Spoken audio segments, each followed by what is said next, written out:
Hello, everyone. My name is Celia Kakowski. I am a marine educator here at the Virginia Institute of Marine Science well, it's not sunny, it's dark out. This is my second attempt at recording this, so we'll see how it goes. I'm getting a lot of not responding messages. I apologize that we couldn't do this live earlier, but the computer gods are working against us today for some reason. So we're going to try it. We're going to see how it goes. Any of you who have ever recorded one of these without an audience know just how awkward it is to talk to a little box knowing there's nobody out there. So I'm just going to pretend that you're all there and you're all in your underwear. Okay, so today we are here to talk about the Great Humpback Comeback. So what's the Great Humpback Comeback? I'm glad you asked. It's a bridge data activity. What's a bridge data activity? Well, we're going to tell you. We're going to find out. And I guess the best place to start with that is, what's the bridge? Well, the bridge is an ocean science education clearinghouse. I know most of you in Mamaea are familiar with the bridge, but just in case nobody and anybody joining us is not familiar with the bridge, we're going to go over a brief overview of the website. So the bridge has existed since 1998.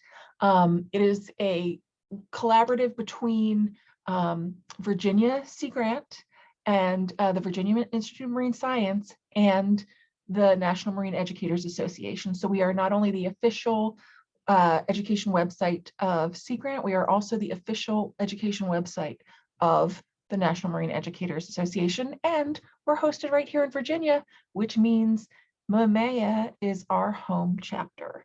And we are very proud because we love Mamaeans. Okay, so this is what the website looks like currently. It had a full redesign in 2019, so this is its jazzy new look. And you can see we've got a variety of sections here. So this is the front page, and then if you were to scroll down, because it's so glitchy, I'm using screenshots. So ordinarily, if we were doing this live, I would share the site live and we could go through it, but I'm a little gun shy right now. So if you were to scroll down, you would see our footer, and in our footer, you have a variety of links down here. We have our infographic gallery, and then we have a subscription to Scuttlebutt, which if you haven't heard about Scuttlebutt, we're going to talk about that at the very end. So here I said with Sea Grant, VIMS, and NMEA are our partners. And if we were to go to the infographic gallery, we'll see that in just a second. So actually, here's the infographic gallery. You can see that we take infographics from a variety of sources, from state and federal agencies and from universities. Anyone who issues a high quality infographic, we index them here, but we don't host them here. So if you were to click on each of these, it would go off to the original source. So that way you can see what the original source of the infographic is. Today, we're going to talk about data activities. So if we were to, let's see if I can go back. I can. So here's the front page. So you'll see there's a variety of sections. The activities and lesson plans, that's pretty self-explanatory. The Teacher Center offers a lot of teacher opportunities, summer opportunities, professional development. Student Center also offers student summer opportunities and college information. Beyond the classroom, that's where we link off to a lot of field labs and stuff like that, museums and aquaria. And then the background information, that's also self-explanatory on current marine topics. So here in our resource spotlight, we highlight the finest of the materials that we have found around the web. The bridge currently indexes about 1,600 marine science materials from around the web. Those have been created by a variety of agencies, universities, institutions, field labs, and we index them here. We just list them in an index, and then we link off to them so that they're always hosted on the parent site, so that we're not taking anybody's information, we're just linking off to it. And so this is where we will host these. We've got 1,600 indexed, and we review them. So we've reviewed over 2,000, but not everything makes the cut. We want to review it for accuracy, scientific accuracy, and also for usability in the classroom. How friendly is it for classroom teachers to use? Now, in addition to all of these activities and lesson plans that were created by others, we also have our own in-house series called the Bridge Data Series. And what we do is we take information, we take current topics in marine science, we find data sets that align with those, and then we write a lesson plan based on it. So students have a chance to manipulate the data. Most of these involve calculations. All of them involve graphing of some sort. And we have the students answer a series of questions. They get background information, they get a data set to work with, and then they answer a series of questions. And so that's pretty much the format of all of them. We currently have around 60. And we are always looking for new ideas of what to write about. We could, if we can find a data set that works, we would love to put an activity out. So if you have any ideas about topics you would like to see covered, please reach out to me. My email is really simple. It's just Celia, C-E-L-I-A, @vims.edu. Okay. So back to those data activities. So we've got the 60, they're based on real world research. We give background information, graphing and calculations, data analysis, discussion questions, and we also include the extension activities. So here are our general categories. We've got ocean observing systems, biology, human activities, ecology, physics, chemistry, climate, and geology. And when you go to the Bridge site, it's going to be set up like this. So you can search for any materials on the Bridge in our search bar. But if you want to go through the data series and you're thinking, gosh, you know, I have class tomorrow morning and I need something on, you know, a certain topic, and I just don't know, it can be a little broad. Let me see what I can find. You can, instead of doing a search, you can go right to the data series table. And what it does is it breaks it down by main subject. And then you can see all of the different data activities that we offer. So this is just highlighting our biology page. It's a screenshot. And you can just get a feel for what we have. We've got a sturgeon activity, we've got oyster activities, catch and release fishing, coral bleaching, deep sea diversity. Here is a Galapagos one. Here is one on scallops. This is on fish eyes. We run the gamut, but we're always looking for more. So we want your ideas. Okay, here's an example of what a data activity looks like when you dial down a little deeper. So you'll have the general information here with standards, related activities, objectives, lesson time, and then you'll have the introductory period information, and then down from that, you'll see the actual activity underneath. So today's activity, the Great Humpback Comeback, is about our friend, the humpback whale. They are beautiful creatures. So a little bit of background, and this would be much more extensive in the activity itself. The humpbacks can grow up to 60 feet long. They can weigh up to 40 tons at full adult weight, and they can live up to 90 years. So these have about the same lifespan as humans do. They migrate up to 16,000 miles a year. They migrate, it's the longest migration of any mammal.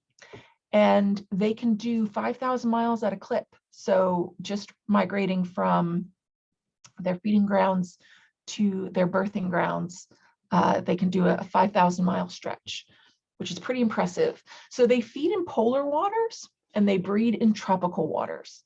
And the males sing songs that change with the seasons. Now, each male in a group will sing the same song, and these songs evolve depending on what's going on. So humpbacks have a global distribution. You'll see that they cover most of the world as long as the seas are deep enough and not ice covered. So you'll see that with the exception of a few small areas, they really are spanning the globe. And even though this global population is all the same species, they are broken into 14 distinct groups. So these 14 groups are listed here. We have the West Indies group, the Cape Verde group, Western North Pacific, we've got Hawaii, Mexico, Central America, Brazil, Southwest Africa, Madagascar, West Australia, East Australia, Oceania, Southeastern Pacific, and the Arabian Sea. So the two populations that we're going to be looking at in this activity is the population that breeds right off of Brazil and the population that breeds right off of southern Chile. So what you see about this is, yes, they're all the same species, but they're these distinct populations. And what do you notice about the conservation status? So depending on where these groups are, the conservation status varies widely. So you've got these, so the Western North Pacific population, the Arabian Sea population, the Cape Verde population, and the Central American population are all critically endangered. Then you see the Mexican population is threatened. But what do you see about all of these down here? All of these others, especially these southern ones, are no longer at risk. They've been removed from the risk status. So that's really interesting because just a short while ago, that wasn't the case. So in 1996, there was a moratorium placed on whaling. And up until that point, scientists estimate that there was a 90% decline in population of humpbacks, particularly southern humpbacks, from their pre-whaling populations. Now, obviously, they were not doing population studies in a scientific sense at the height of whaling, but what they've done is they've gone back and they've reconstructed populations based on catch and harvest books and reports. So 90% decline between the beginning of widespread whaling and 1996. So aside from whaling, these whales also have a lot of other things to contend with. The two biggest things are ship strikes. So you can see the southern population that we're talking about in this activity. You can see right here, look at the shipping density here and right where these whales are hanging out. So you can see ship strikes are a huge problem for these whales. And also fishing gear entanglement is also a huge problem. So in 2019, after all of these years of dire numbers, scientists reported that the southern humpback populations had rebounded to 93% of their pre-exploitation size. Now, you know that, but your students aren't going to know that going in. So here is the article. If you guys want to go back and look it up, I'm happy to provide a link to that. And here is what the graph looks like. So you can see they're tracking harvest here, and you can see it spiked in 1910. Spiked in 1910, but the moratorium didn't come into place until the 90s. So you can see that there's little bits and then it levels off after the 70s, but it did still continue. And then you can see that the population plummets, and then you can see that it rises back up. And so they're, like I said, they're estimating 93%. So what's going to happen in this data activity? Well, what we're going to do is we're going to provide your students with the background, and then we are going to give them some population estimates based on observations at two key feeding grounds. And then your students are going to graph those population estimates two separately, and they're going to see, what can we see about this rebound? And they're going to answer a series of questions. So these are the two populations we're looking at. We're looking at this central coast of Brazil population, and here are the observed population estimates that go with that. And then we're going to be looking at this southern coast of Chile population, and here are the estimates that go along with that. And this comes from that same paper. So your students will have graphed those things. If we were doing this live, we would do it together, and I would have had you guys graph it so that you could answer these questions. But in the interest of time, and because I'm just speaking at a screen, we go back and here's these data. And then the questions that the students are going to answer once they've graphed are, what do the data show about humpback whale populations in the Western South Atlantic? Hopefully they're going to say, it shows that they're rebounding. How do the breeding grounds compare to each other? Is that what you expected to see? Why or why not? Scientists estimate that the current population of Western South Atlantic humpbacks is around 25,000 individuals. They estimate that the pre-whaling population was around 2,700 individuals. What percentage of pre-whaling population is the current population? So they get to do a little math and try and figure out what the percentage is. Hopefully they get close to 93%. And then based on your graph, how long do you think it would take to reach pre-whaling population levels? And we gave them a little hint here because when we piloted this, we felt that they needed a little push. So what we're doing is we're looking for a rate of change calculation, and that's an added thing that you can do with them. If you feel like you don't have time for that, you can certainly remove that question. And then this final little bullet point is a sort of an extension. So increasing populations give scientists reason to hope for a full recovery, but humpbacks still face threats from entanglement in fishing gear, vessel strikes, underwater noise, and a decline in krill populations. If you were a legislator, how would you work with scientists to develop a plan to help protect the humpback whale from one or more of these threats? So that extension activity is really great because it involves a role-playing sort of critical thinking aspect, and we have found that that the students have a lot of fun with this one. So that is what you would use your graphs to compare with. So this is basically the gist of this lesson plan. And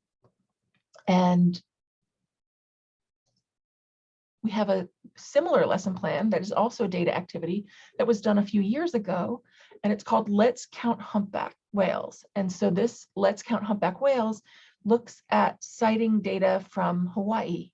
And so these two can be used in conjunction with each other. You could, if you were feeling adventurous, pull a little from each one and combine them to create a longer lesson.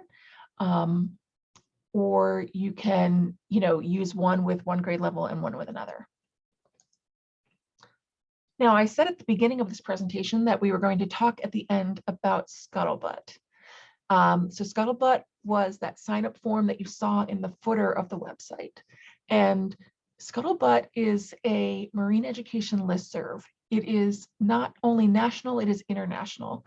So we currently have about 4,000 subscribers, and those subscribers run the gamut from classroom educators, marine scientists, marine educators, zoo and aquaria personnel.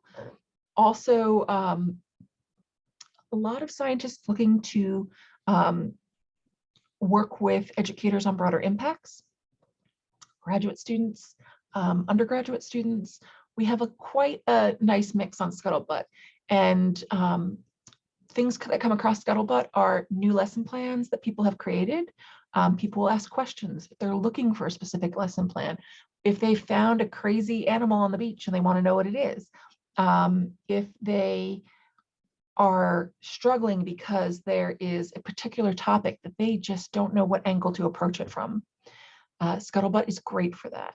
You just put out a little message to the list, and you have 4,000 eyes or 4,000 pairs of eyes looking at it to try to give you feedback if they so choose.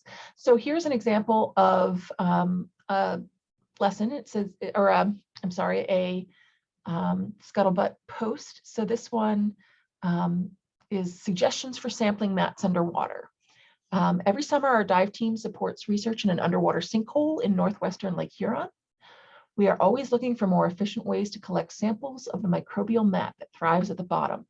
We've used acrylic cores and syringes, but does anyone have any other ideas or proven methods? The mat's tricky to capture, lightweight yet viscous. If you're interested in learning more about our fascinating sinkhole, check out this article. So this poster, Stephanie, this is such a great post because it's twofold. One, she's asking for help and advice, and two, she's sharing something with the community.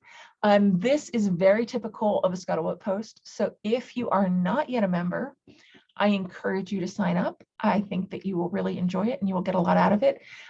It can at times be overwhelming with the number of posts. So if it is, you can just sign up for our digest, and that sends you one email a day with a compilation of all the posts. I'm the moderator. I try very hard not to let it get crazy.